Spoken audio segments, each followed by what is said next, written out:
Happy Friday, Apollo Baptist Church on the Apollo Underground vlog. I'm excited about the 20th, this coming Sunday, our first open invitation to come to services. I'm also excited that we started 2 Samuel in our Bible reading plan. You heard Pastor Jim comment on that earlier this week. I want to talk to you about the Battle of Gibeon really quick. It happened in chapter 2 of 2 Samuel, starting in verse 12. Really big mistake done by David's general, Joab, and Ishbosheth's general, Abner.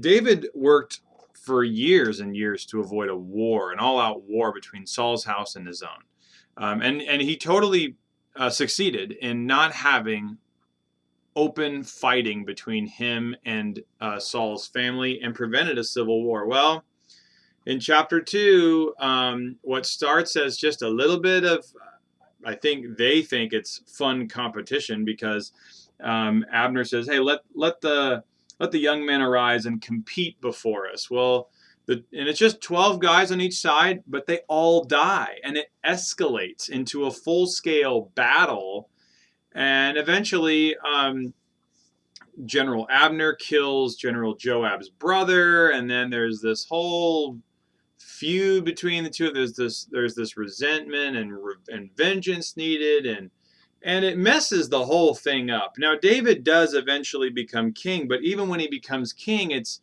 not short of controversy because Joab murders Abner in the gate, and just a really gross thing. And it all happened because people decided that they were going to try to control God's plan or have some degree of human effort.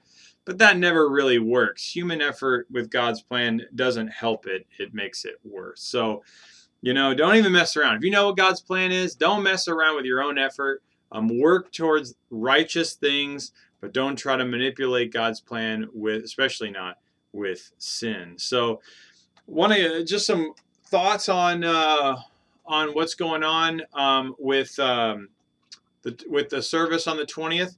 So you know that we have a rotation schedule for the overflow space in the fellowship center.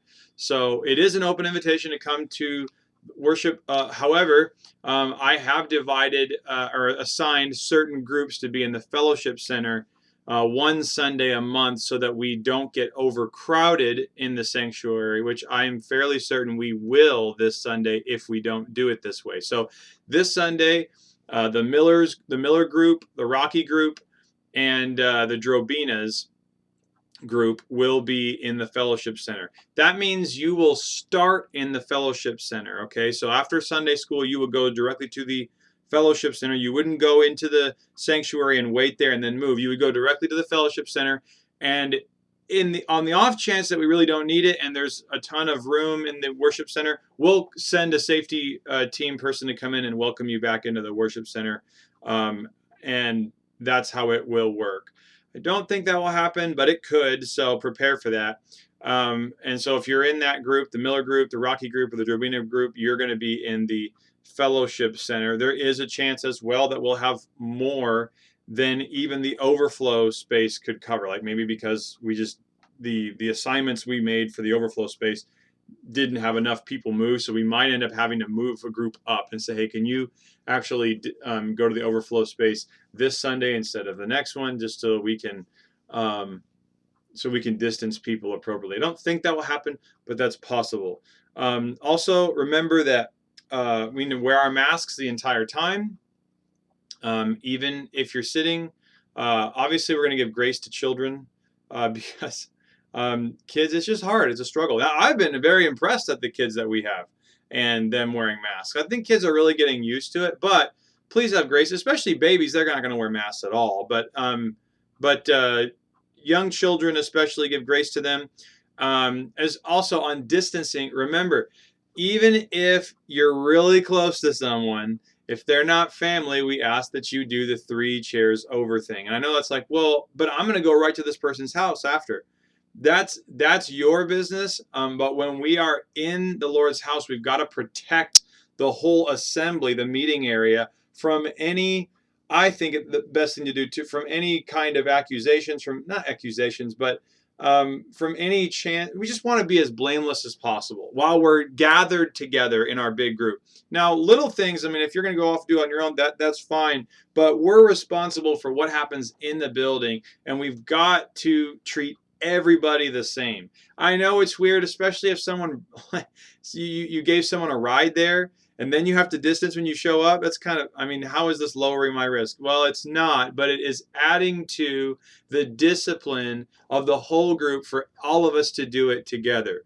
The only exception to this rule would be like minors that you brought. So, like, for example, like your kids brought friends of theirs and they came with your family. Well, obviously, minors, they got to sit with you because they're under your care. So that's an kids that are non-family that you brought, they can sit with you because they have to. They're under your care.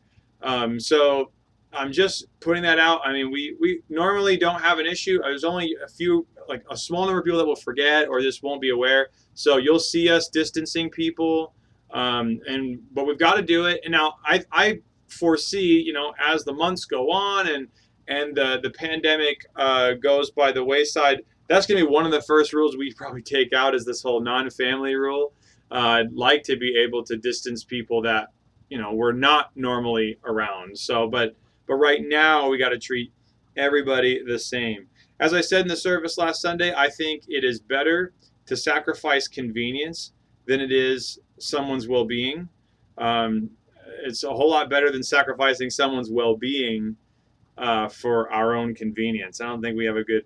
That's not very loving. So, but let's be loving. I think the better we can do in this, the more sure we can be that Thunderbird Senior Living will be able to come and continue to come. It is my belief that they're coming this Sunday. I have not heard confirmation or word from them for the last month or so, so that could change. But even if they do come, we need to make sure that we're doing this in a very disciplined manner, or we may lose them and their living center say it's not safe for them to come to church. And so I don't want that, and I'm sure you don't either. So let's be as safe as we can. And I think if we do that, we will be above reproach and we'll give glory to God, and we will see ourselves through this pandemic under God's blessing and under God's care. I will see you Sunday.